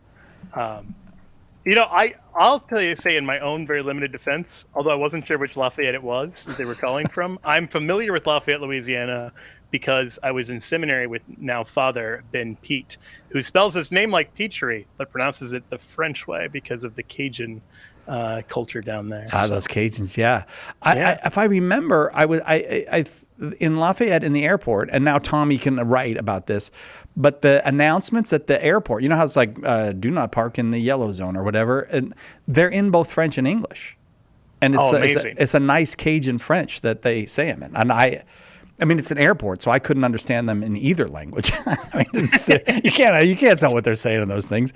But all right, Tommy, thank you. Thanks very much for letting us know that Lafayette, Louisiana, is the most Catholic city in the United States. 50% of it. Even that seems a little low to me. It did seem low. I thought about your hometown of Boston. I looked it up, and the thing I read said only 36% of Bostonians consider themselves Catholic. Right. There's no joke there. I was surprised it was that low. No, and so 50% is very high. 50% of Lafayette, Louisiana is Catholic. Well, you know what? And you know what the other 50% is? I feel like that helps. They're lucky to be living with all those Catholics. The number's future Catholics. Yeah, that's what they are. Future Catholics. All right, so we love Lafayette, Louisiana. All right, I just want Tommy, relax. We love Lafayette, Louisiana. What we don't like is Lafayette, Indiana. Being the poor caller who's like, "Hey, I should email these guys to tell them something cool about my hometown," and then you get mercilessly mocked without being able to respond. I'm just. It's not mockery to say I love your city. That's not mockery. No, relax. For his very nice email, even if he did say I was confused, but it was really you. I think relax is a nice thing to say to somebody. Relax. Everything's okay, Tommy. No need to have hype. All right, let's go to Pennsylvania. You know I'm going to get emails now from Lafayette, Indiana. I hope you do. I want to see what an Indiana angry email even looks like. Because I've only met nice people from Indiana. Right. Yeah. Because I would like to get an angry email from a strongly worded email from Lafayette, Indiana. It's probably like you are inviting it now. Dear sir. Jason in Pennsylvania listening to EWTN on channel 130 Sirius XM satellite radio. We're glad you're here. Jason, go ahead with your question for Joe. Yeah, I love calling in, and congratulations to Edgar and Lena. May the Lord bless your engagement. Oh, they're blushing. Oh, look at them. That's nice. That is very nice. So I'm an Anglican from the American Church, the Anglican Church of North America. So I consider myself more Anglo-Catholic. Mm-hmm. But I have a church history question. So, in the Catholic Church proclaims to be the early church and the church that kept to the original statutes of the apostles, etc. So my question is, there was really no Catholic Church until the Great Schism of 1053, 1054 AD. I know Pope Victor I tried to excommunicate some churches in, I believe it was Antioch, and there were some issues of when to celebrate the Easter celebration, and then eventually the split where the Eastern or the Roman Church decided to keep the Latin, and the Eastern Church the Eastern Church decided to keep the Greek, and so forth. The Catholic or the Eastern Church decided to keep the Latin. So how can we? So my question is, how is the Catholic Church the first church when there was no Catholic Church until about 1053, 1054 AD? Yeah, it's a good question. I think I just deny the premise of the question. So, like if I said, how can you be however old you are when you were just born a week ago? You would say, well, you're assuming in that question something that's not true. I wasn't born a week ago. Well, likewise, the Catholic Church didn't suddenly pop into existence in 1054. I mean, even in terms of East-West history, you got the Phocian Schism in the first millennium. You've got all of these controversies between the East and West, or within the West, or within the East, that would be false to act like, there's certainly, it isn't like you don't have a pope until 1054. You've got a pope the entire time back, all the way to St. Peter. And so you've got a pope, you've got it being called the Catholic Church. The first time it's called the Catholic Church is in 107 in terms of written records. St. Ignatius of Antioch, a disciple of the Apostle John, writes in his letter to the Smyrnians in chapter 8 that wherever the bishop shall appear, there let the multitude be. Even as wherever Jesus Christ is, there is the Catholic Church. That wherever you find the head, you have the body, the Catholic Church, present in some way. And that's in 107. You already have a rich theology of Catholic ecclesiology. You go a bit later. So, for instance, St. Optatus of Miletus in the 4th century. I'm jumping. There's plenty of people I could point to. The St. Optatus, I really like his description in Against the Donatists. He says, we have proved that the Catholic Church is the church which is spread throughout the whole world. And then he goes on to say, you cannot deny that you do know that upon Peter first in the city of Rome was bestowed the episcopal cathedra, that means seat, or like seat of authority, on which sat Peter, the head of all the apostles, for which reason he was called Kepha, that in this one cathedra, unity should be preserved by all, lest the other apostles might claim, each for himself, separate cathedra, so that whoever should set up a second cathedra against the unique cathedra would already be a schismatic and a sinner. So he is very explicitly arguing in the 300s that if you want to be part of the church, you need to be part of the church that is headed by the Pope in Rome, who is the successor of Peter. So if that isn't Catholic Christianity, I have no idea what to call that. Because it certainly isn't Eastern Orthodoxy. It certainly isn't Anglicanism, right? Like that looks like Catholicism and nothing else. And so I could draw a straight line historically from Jesus to St. Peter and from St. Peter to Pope Francis. And in fact, I've done the beginnings of that obviously monumentous project in a couple of books that I'd like to send you if you're open to it. The first is called Pope Peter, and it's looking at, did Jesus create the kind of authority St. Optatus just describes with the Apostle Peter? And I answer yes. And then the second book is called The Early Church Was the Catholic Church. And that's looking at particular aspects of the Catholic Church and saying, do we find these in the first 200 years of Christianity? And again, the answer is yes. And the challenge I have in that book that I would encourage you to maybe chew on is, you know, if you're going to say the Catholic Church doesn't come until later, well, when and how? And so if you're going to say 1054, are we really going to say prior to that point, the Pope isn't the Pope or anything like that? Because I think even in Eastern Orthodox, like the most adamant Eastern Orthodox apologists would say, no, we have beefs with things Pope Leo was saying. We've got beefs with things St. Gregory was saying, or all of these people in the first millennium, where they say, we don't believe St. Optatus was right. You'd have to reject really about 1,000 years of early Western Christianity for the Eastern Orthodox claim to be plausible, or for the Anglican claim to be plausible. Is that, I don't know if that makes sense or helps. Obviously, I'm trying to compile a lot of history in a very short amount of time. But what do you think of that? Yeah, it's definitely something I want to study more and learn about more. My only follow-up question would be, in the Nicene Creed, which I believe both we as Anglicans and Catholics also say when it talks about the one holy Catholic Church, is Catholic in that sense referring to the universal body, or is it referring to the Catholic Church in Rome? Yes, in both. It is both. Because the universal church is headed by the Pope in Rome.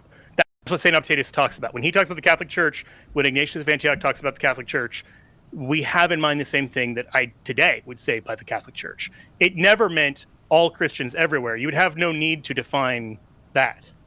It doesn't mean anything to say I believe in a church made up of every Christian everywhere. Nobody has that church. That's an imaginary church. The real life Catholic Church is the one that Pope Francis is the earthly head of. Got to leave it there, Jason, because we got to take the break. Right back with more Open Forum with Joe Heschmeyer on Catholic Answers Live. Your questions, Catholic Answers Live.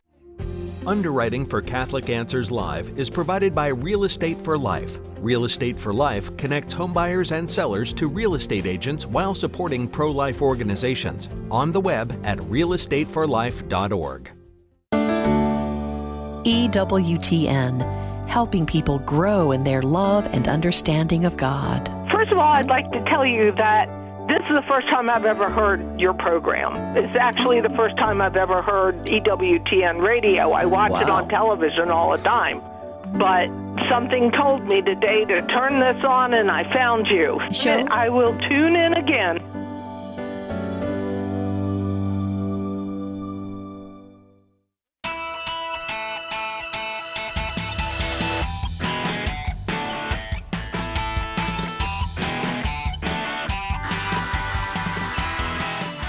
Welcome back to Catholic Answers Live. All that talking Joe's doing, I'm just looking at pictures on the internet of Lafayette, Indiana. It actually looks like a beautiful place. I really regret everything I said about Lafayette, Indiana. Like it truly looks like a beautiful. Wait, say that again. Do an apology tour. Yeah, you gotta just do like a Lafayette apology tour. And we just discovered over the break we might need to include on that apology tour Georgia. Lafayette. Lafayette, is that how they say it in Georgia? Lafayette? All right, Lafayette. so that's what we're being told by someone who I will not name because, we don't want to have any problems for Sarah. All right, let's go to George in Kansas. Watch it on YouTube. George, thank you for the call. Go ahead with your question for Joe. Hey, Joe. Hey, Cy. And I believe it was Lena? Oh, Lena. Yeah. And Edgar. Lena. You're in Lena. Yes. Well, nice to hear from all of you. And the last time I talked to you, Joe, to get into this because it is a lot. Last time I talked to you, Joe, I had mentioned the cadaver synod. So I'm that guy. Okay. If that brings up I don't remember the specifics We're of going that. to jump back. Oh, we're not going back over the cadaver synod. We are not going back over that. We're not going to dig that up again. No, we're not digging up that old pope. So just better anyways, go ahead. Yeah, so 700 years ago, we're going back here. So in brief, my friend asked for help in proving the perpetual virginity of the Blessed Mother. She used a source from the Proto-Evangelium of James. The main issue is the person using information from Cold Case Christianity, J. Warner Wallace, who doesn't directly quote from Origen or Pope Gelasius, but says that Origen had claimed, let's see here. Origen had claimed that it wasn't a real document along those lines, and saying that the Gelasian decree had said to be avoided by Catholics. So is Proto-Evangelium of James reliable for sources or not? Yes and no. Well, I guess let's roll back a little bit. Origen believes in the Perpetual Virginity of Mary. One of the reasons he argues for it is the Proto-Evangelium of James.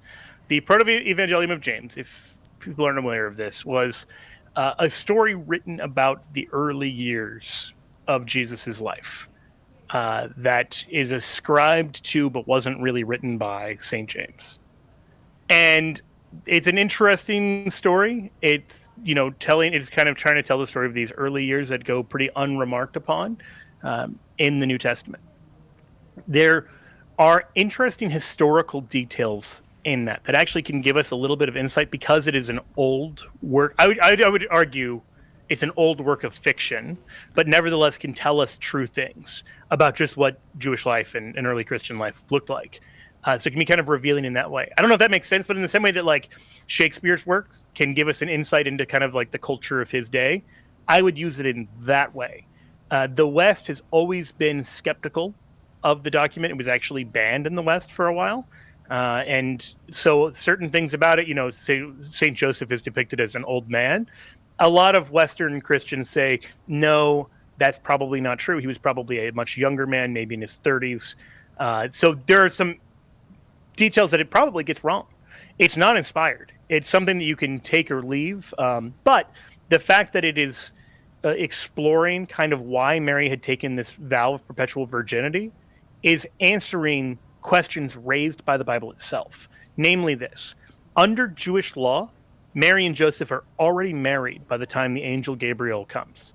And under Jewish law, they could legally have children together before they moved in together because they were already legally married. There's 2 stages of a Jewish wedding. They've already completed the first stage. This is why Matthew 1 refers to Joseph as Mary's husband. And so Mary, nevertheless, makes it very clear she doesn't know how she's going to have a son when Gabriel tells her she's going to. And as St. Augustine points out, Mary's response is baffling unless she's made some kind of prior vow of perpetual virginity. We now know from other documents, not just the Proto-Evangelium, that there were temple vows that women would make. And so in the Dead Sea Scrolls, we find record of what to do if a young girl makes a perpetual virginity vow in the temple. So Proto-Evangelium is one of the places that's pointing to this reality, describing Mary making this kind of vow. Did it happen exactly like it says it did? Probably not. Does that point to a cultural reality we didn't know about but have now discovered was true? Yep. Okay. Okay. Then that was one of the sources that were given on the Catholic Answers Live, Catholic Answers website was the Proto-Evangelium of James and Origen. As far as the Origen one, I was having trouble. Oh, here it is. As far as Origen goes, it had said he considered the text to be untrustworthy. Of course, we'd already just covered all that, and said it was a late heretical work. But also, and like about that, I think it is always on Luke. Sorry, I think Cold Case Christianity is just getting that actually factually incorrect. I may be mistaken about this, but I'm fairly sure in Origen's commentaries on Luke, he cites to the Proto-Evangelium for support, thinking it to be accurate. Right, which is why I kind of bring into question, because he was never in that, on his website, it's never directly quoted. Yeah. So it's like, okay, well, where is he getting this from? So yep. I was just trying to help my friend out with helping with their defense of the Perpetual Virginity of the Blessed Mother. So I don't have a quote in front of me, but I think if you look at Origen's homilies on Luke, you'll find it. And George, hang on, we'll send you a copy of Tim's book, Behold Your Mother, A Biblical and Historical Defense of the Marian Doctrines. That, I'm sure, will be helpful to your friend. I'm gonna go to Rochester, New York. Theodore, watching on YouTube. You are up next, Theodore. Go ahead with your question. Hi, guys. Thank you for taking my call. I was afraid I wasn't going to get on. The lines are pretty busy. I know, huh? Well, I'm sorry. You're going to have to talk to Joe. Oh, no problem. So I'm currently attending Christian college, and it's a very nice place. I meet a lot of good people, and we actually do these chapel exercises as part of our credit requirements for the education here. And they're all very great, and we learn a lot of interesting things. But, however, one day we did this one type of chapel, and it really wasn't too much about, like, the Bible as much. It was like we had this guest speaker who was, like, an environmental activist come in, and he started, like, talking about what he believes. And, I mean, don't get me wrong. I think it's great that people try to take precautions to help preserve the earth in small ways, maybe even bigger. But I kind of got the wrong impression, because it seemed like they were pushing the Bible verse, Leviticus chapter 25, verses 23 and 24. The land must not be sold permanently, because the land is mine, and you are but aliens and my tenants. Throughout the country that you hold as a possession, you must provide for the redemption of the land. And I get that is the Bible saying that, but it's like they kept saying that the earth is not ours, it's God's. We are just tenants, and that may be true, but it's like I don't understand, because it's like I always believed God created the earth for us to flourish and prosper so we could worship Him. So, like, I just thought they were kind of pushing that on us, and correct me if I'm wrong, but like my question is, are we allowed to use the earth like I said, to prosper and all that? Or are we just supposed to preserve it in God's name? Yeah, well, so it's a very good question. I would say we should use the earth in a way that glorifies God, but also leads to human flourishing. But these two things aren't properly at odds, because God desires human flourishing. He wants our flourishing more than we do. So I'd give the example a little bit. If your parents give you a car, it isn't like they just want you to, polish the car every weekend and then give it back to them in a few years. They want you to use it, but they don't want you to, like, do off-road stunts and, totally destroy it, because that would be disrespectful of the gift. And so the gift is ours, but it is ours to be stewards of. And it's not just ours individually or our generations individually. So we need to be mindful of the other people who are also using this gift. And we should be mindful of the people who will use this gift in the future. And so if our actions make it a worse gift for others, that's disrespectful as well. In the same way, if you're in a hotel and you're just like destroying the hotel and creating a huge racket and no one else can sleep, that is rude. That is inappropriate even if you say, well, this room is given for my benefit, I'm not just a caretaker of it. Well, fine. Nevertheless, you have certain obligations. There's certain ways you should live and certain ways you should conduct yourself, because it isn't solely yours. You aren't the inventor of it. You're not the creator of it. And so in that sense, not that you should be uncomfortable living in the earth, but that you should approach it in a way that is respectful of your neighbor, respectful of the environment itself, and respectful of future generations. Does that help you? Yes, that's actually a very good analogy. That makes a lot of sense, and I completely agree with you. The way they were saying it kind of like made it seem like they were just trying to shame us into like, oh, we need to stop driving cars, we need to stop doing this. And I mean, I do my part, but it's like I just didn't really think they were speaking through God's words. They were really just trying to use it for their own benefit, and that kind of just rubbed me the wrong way. Well, that takes us to the break. Right back with more Open Forum with Joe Heschmeyer on Catholic Answers Live. This year, the Catholic Answers Conference turns its attention to the question of God in an age of unbelief. Join us September 21st through 24th in San Diego for I Believe in God, featuring very special guest Scott Hahn and an all-star lineup of speakers. Spend 4 fun days with your favorite Catholic Answers apologists. Seats are still available, but going fast. Use promo code EARLY to save $50 and register today at CatholicAnswersConference.com. If you're not a Bible scholar, the full message of how the Sunday Mass readings fit together can be tough to comprehend. Apologist Carlo Broussard is here to help. Join Carlo every Friday for the Sunday Catholic Word podcast. In each episode, he unpacks the scripture readings for that Sunday and brings them all together so you can better understand and defend the faith. Visit SundayCatholicWord.com to subscribe. That's SundayCatholicWord.com. Want to know more about the origins of the Catholic Church? Joe Heschmeyer explores the beginnings of Christianity. In the early church was the Catholic Church. Joe digs deep into the words and actions of those who lived right after the apostles to refute anti-Catholic claims of how the faith was lived back then. Order your copy of The Early Church Was the Catholic Church today at shop.catholic.com or get it at a good Catholic bookstore near you.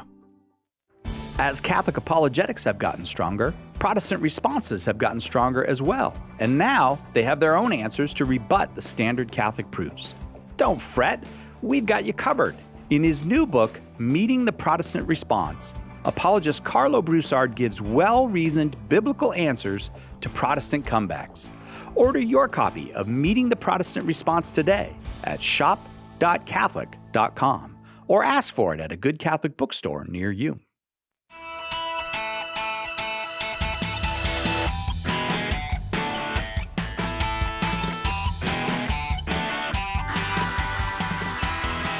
Welcome back to Catholic Answers Live. Thank you, everybody who has called and congratulated, offered their prayers for Edgar and Lena getting married in July.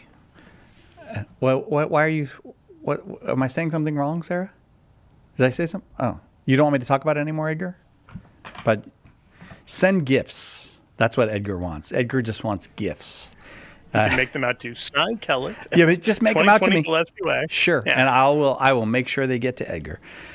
Because years ago, before you were here, Joe, Marie got married, and I was here when Marie got married to David Bates. Oh wait, you already worked here? Yeah. Oh, okay.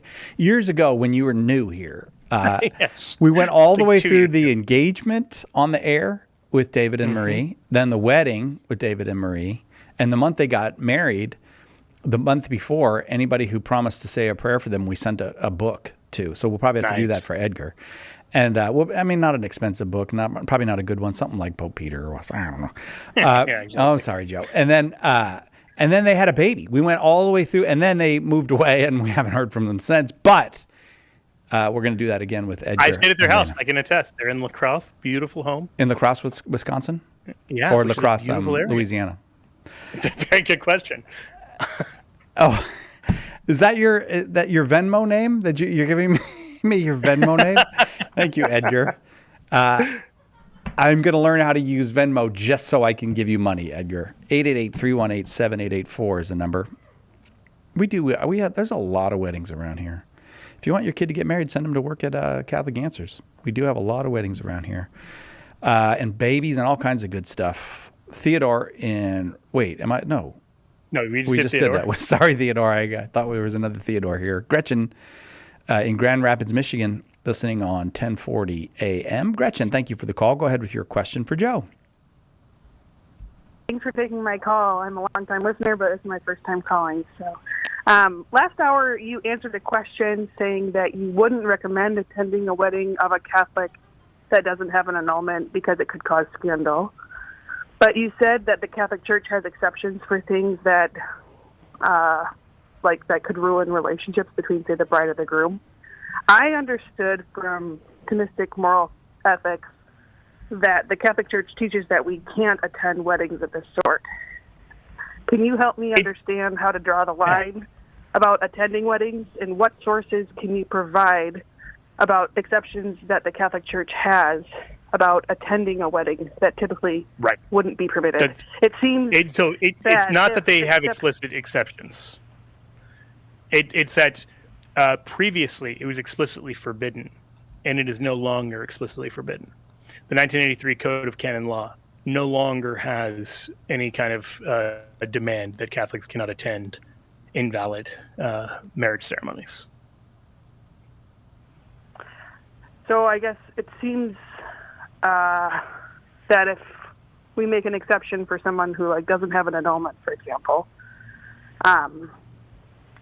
that attending a wedding of a Catholic who decides to get married in a park or a temple or a mosque without the appropriate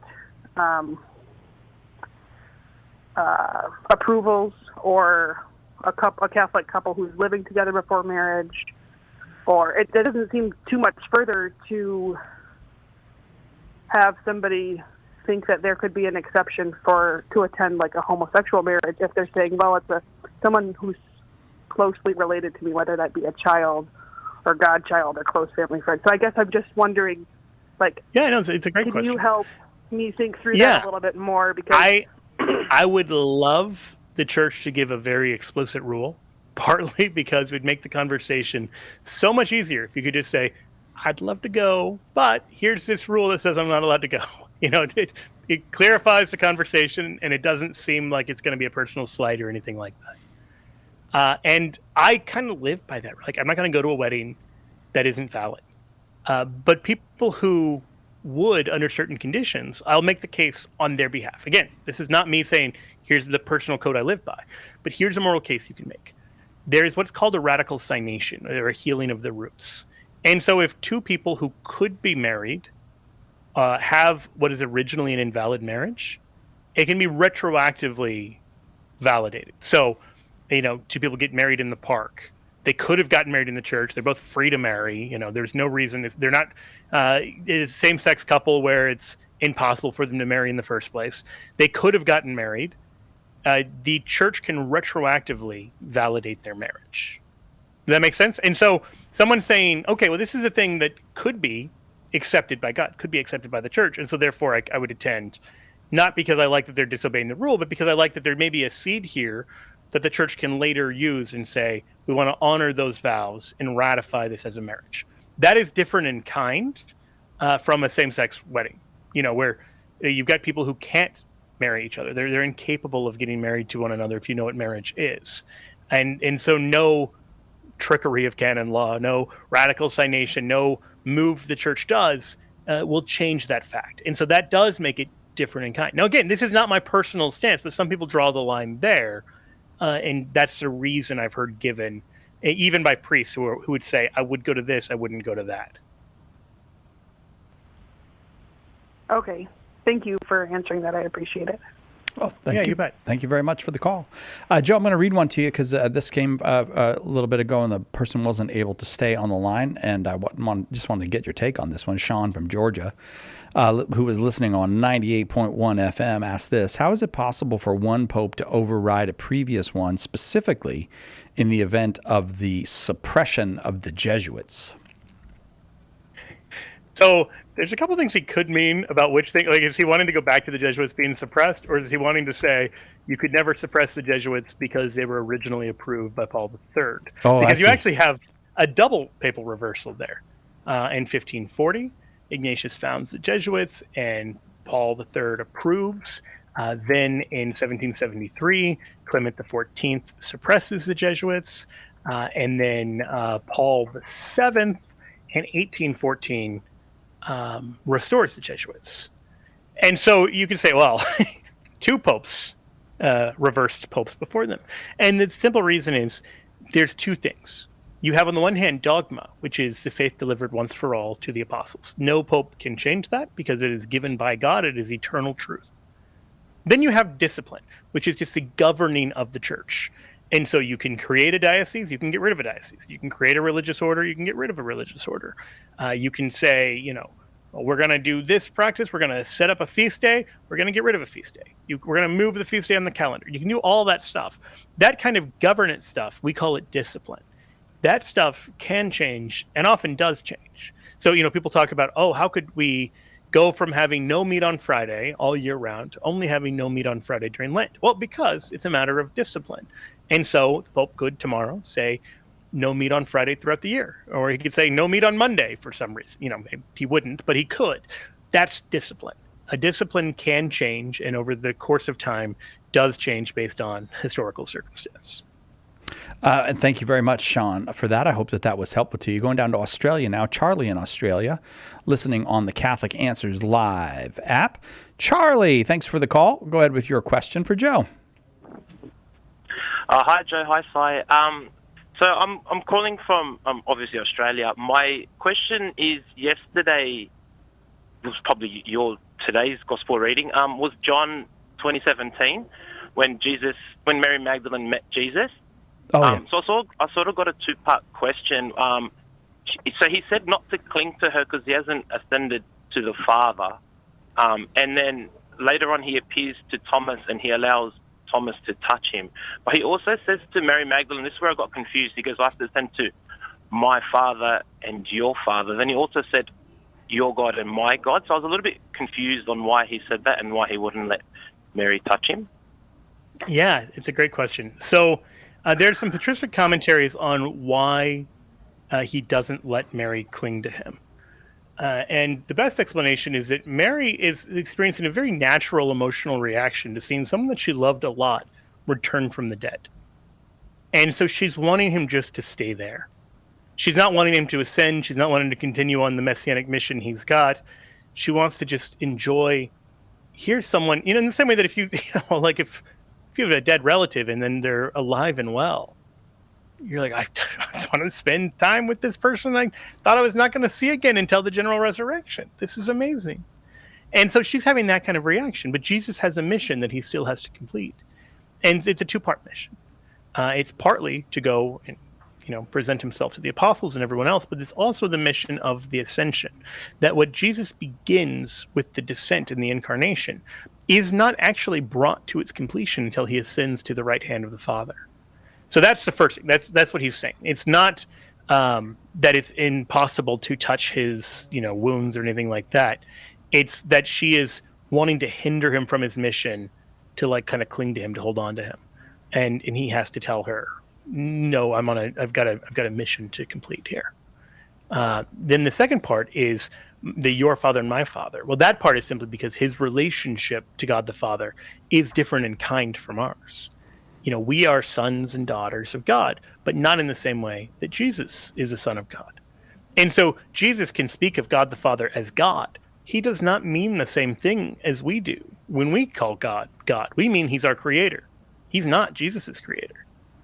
He begets Jesus. He does not create him. They are the same age, eternal. So he's different in kind from us. And so we can lose that and just view him as another human. And he's more than that. And so in this moment where Mary has this very human reaction to seeing a human that she loves very much, he's reminding her of his unique status and his divinity and of his mission. I'm going to have to leave it there, Charlie, because we got to take a break. I hope those answers were helpful to you. We'll be right back with more Open Forum with Joe Heschmeyer on Catholic Answers Live. Hang on, Catholic Answers Live will return in a moment. St. John Paul II stated that, for the disciple of Christ, evangelization is a duty, an obligation of love. And the Catechism of the Catholic Church states that evangelization is necessary for salvation. So we know we're called, but how do we do it? St. Paul Street Evangelization can help. To learn more, contact us at streetevangelization.com. That's streetevangelization.com.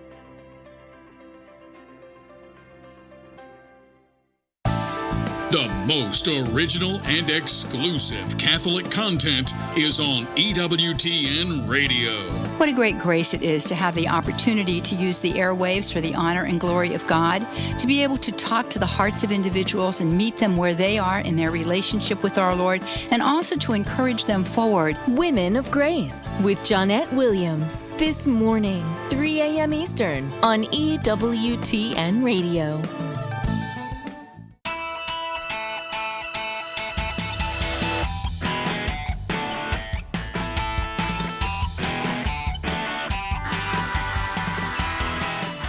Welcome back to Catholic Answers Live. Joe Heschmeyer, our guest. It's open forum. Lots of great calls so far, and lots of calls still on the line. So off we go again, this time to Pennsylvania. Kyle in Pennsylvania, listening on the Catholic Answers Live app. We're glad you're here, Kyle. Go ahead with your question for Joe.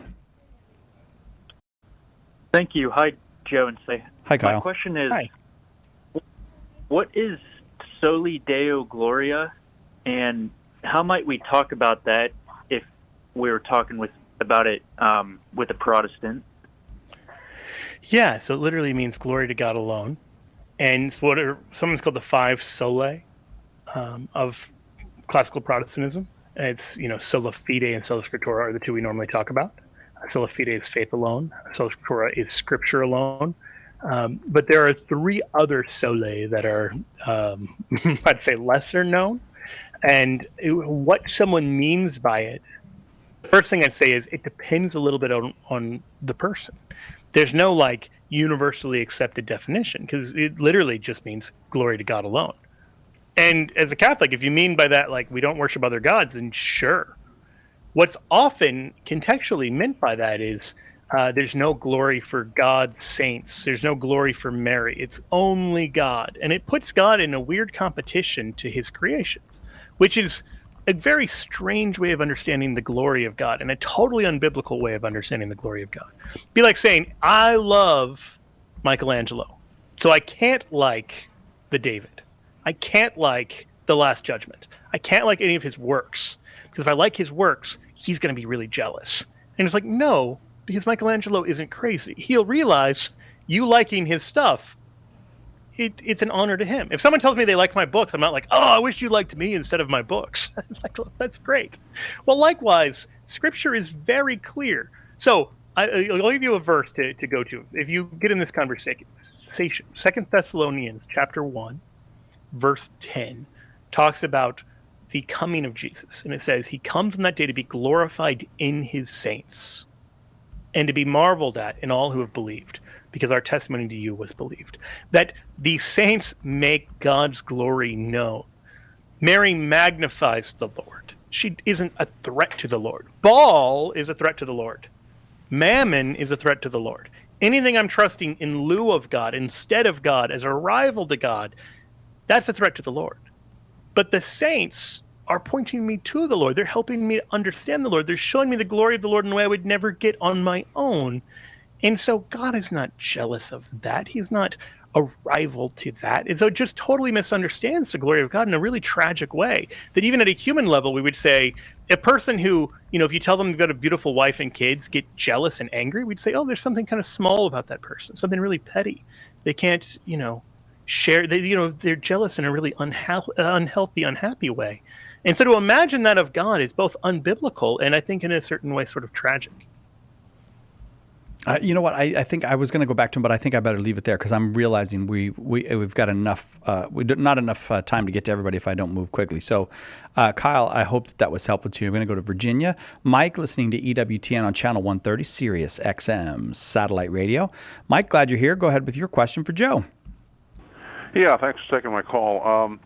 I'm a Catholic believer, and I'm a believer in the idea of transubstantiation and what Jesus did at the Last Supper. But I've got a question on just how the idea and doctrine of transubstantiation is interpreted from the words that Jesus said, because Jesus said, "This is my body, this is my blood. Do this in remembrance of me." But he did not say specifically, "Every time you will do this from this moment on, this will be my body, this will be my blood. Do this in memory of me." It seems like in the words he says that you could interpret it either way. It seems to me like he kind of says, well, it is, but it may be not. So I'm just wondering, how did the church ever come up with the idea that every time the Mass is said, that the physical bread and wine would change into the body and blood of Christ? Because we know that it did on the first night there at the Last Supper, because Jesus did say, "This is my body and blood," but he did not say it will be every time you do it. Yeah, I think that's included in the "do this." And he's not saying do an imitation of this. He's not saying I'm going to actually have the Mass and you can't do it, because then he couldn't tell you to. It's basically the principle of impossibility. God can't command you to do something you literally cannot do and still be a just God. You see what I mean? That if the king or something, the president says, "Here's a law that's literally impossible to fulfill," that is an unjust law. Well, so it is with God. If God orders you to do something you are incapable of doing, like literally incapable of doing, that would be unjust. And so when he says, "Do this," what's this? Well, it's the Eucharist. It's transubstantiation. So I'd say there's that. The other place, I looked at two other places. John 6. It's too long to go kind of blow by blow, but he makes it very clear. He says, "Whoever eats my flesh and drinks my blood has eternal life. I'll raise him up on my last day. For my flesh is food indeed, and my blood is drink indeed." That's very explicit. And it's very clearly referring to something that won't just be a one-time kind of offering just for a group of 12 people, that it's something that he is giving us in perpetuity. Otherwise, he's saying, "You need this, and I'm not going to give it to you," which would, again, be strange and unjust. And then the last place I'd point you is St. Ignatius of Antioch. He has this letter to the Smyrnians. I actually mentioned it earlier today, where it's the first mention of the phrase Catholic Church. But in the prior chapter, he's talking about a group of heretics, almost certainly the Gnostics. And he says that they abstain from Eucharist and from prayer because they confess not the Eucharist to be the flesh of our Savior Jesus Christ, which suffered for our sins. And so he's saying in 107 that Christians believe in the real presence, that it really is Jesus' flesh, and that the Gnostics, who weren't even Christians, are the ones who deny it. So hopefully that's helpful. I'm going to follow that up. I'm going to send you a copy of my book, The Early Church Was the Catholic Church, because I've got a chapter in there that deals a little bit with what did this look like in early Christianity that you might find helpful as well. Thanks, Mike. Thanks very much for the call. It's funny because Cresta was talking about this today with a guy. They had a really nice conversation about this. So I guess it would come up this time of year, perhaps. Ron in Cleveland, Ohio, listening on the Rock, where I have to say this because once you say it once, you got to always say it. Bernadette, our good friend, is the manager of the Rock in Cleveland, Ohio. Go ahead, Ron, with your question. Oh, yes. Hi, Sign. Hi, Joe. Hi, Ron. Joe, I'm glad you're on. I really like you. Thanks. I like you too, Ron. I'm sure you do, because I do. Okay, here's the first question. All right. I went to a Bible study. This is a few years back, and the priest was teaching. We thought the Red Sea, the parting of the Red Sea, and he says that was not what happened. He said it was the parting of the Reed Sea, R-E-E-D. Now, I wonder if you ever heard that before. I have. I've also encountered priests of this generation. Yes, this was a very in vogue kind of, oh, look, kind of gotcha point for a while. And unfortunately, because literally Yam Suf means Reed Sea. It's what it is in Hebrew. But the Reed Sea that it's referring to is almost certainly the Red Sea. This is not just because reed and red are almost the same in English. It's like, no, when this was translated into Septuagint centuries before Christ, it was translated as the Red Sea. And the reason isn't because of like a bad translation. Like contextually, this is what was understood to be being referred to there. Now, you also think, okay, if you're going to get from Egypt, where they were, into Israel, what's the body of water you'd have to cross? Remember, there's no Suez Canal at this point. Well, you'd have to cross the Red Sea. And so the traditional path that the Jews were believed to have gone on in the Exodus would take them through the Red Sea. Okay. And one other question, if I may. I asked the same priest later on, a few years later, because I was hearing everybody praying to Mary all the time like they do. It seemed like it was way more than they pray to Jesus. And I just asked him, why do they do that? And this was his answer to me. He says, that didn't start until the Black Plague, I don't know, around 1000 or wherever that was. He says, it didn't start. They were praying to God all the time and nothing was happening with that. So that's when they figured, well, maybe if we pray to Mary, something will happen there. He says, that's where the Mary stuff came in, praying to Mary. Is there any truth to that? Well, the Black Plague was in the 1350s. Yeah, so every detail about that is wrong, which is actually kind of remarkable. Like people weren't praying to Mary because they didn't trust God enough. They're praying to Mary to pray to God. And we find this in early Christianity. There is actually the oldest known Marian prayer. It is a little scrap of papyrus. It has a prayer called the Subtuum Presidium on it. And the translation goes like this. Beneath your compassion, we take refuge, O Theotokos, meaning God-bearer or mother of God. Do not despise our petitions in time of trouble, but rescue us from dangers, only pure, only blessed one. And you know when that's from? It's not the 1350s. It's not 1000. We have papyrus from probably about the year 250. And that's a Ryland's Papyrus 470. And that's just the physical copy that we have. And I want to stress that. This is not the first time that prayer was prayed. Because think about all the prayers you've prayed. How many of them have you written down? And how many of the ones you wrote down did you preserve in a cave where they'll still be found 2,000 years from now? Probably the answer is few or none. Well, so it is. The fact that we have found a physical copy of this already known prayer from 250 based on the handwriting means that it was probably being prayed much earlier than that. We just don't know how early because it's very hard to historically figure out the first time somebody said something out loud if nobody wrote it down. So Marian prayers go back very much to the early church, well before Christianity was legalized. We find, in the catacombs, we find prayers, asking the saints for their prayers and all that stuff. So none of that is true. So I would just say this is part of Christianity from as far back as we find prayer in any kind of like well-documented sort of way. Okay, I appreciate that, Joe. And so you bet, too Ron. have a good day. And I already told Edgar, I give him, told you're going to have a fantastic wedding and you're going to have some kids and everything's going to be fine. Oh, I'm glad you told him that. Thank you. Little Edgar's. You guys take care. Thank you. Thanks. Thanks, Ron. Si, I think if you're wondering, should we take the last caller? I think we can do it in time. I don't believe it. I'm feeling lucky. All right, Hunter in Michigan on Ave Maria, listening on Ave Maria Radio. You have seconds to ask your question, Hunter. Go ahead. Okay, the question is about the term or about the idea that universal acceptance is needed to make a church teaching valid. I've heard it from people who deny Francis being Pope, and I've also heard it from Father James Martin saying the teaching on homosexuality hasn't been universally accepted in the homosexual community, therefore it's not authoritative, yada, yada. What is the real application, correct application? None of yada, yada, Father Martin? All right, go ahead, Joe. None of that is true. So in what's called peaceful and universal acceptance of a pope means that if there's someone whose papacy was somehow doubted on other grounds, but the whole church just believed them to be pope, that would be enough of a divine confirmation that they were pope. But the fact that somebody disputes a papal election doesn't mean that therefore they're not the pope. It doesn't work the other way around.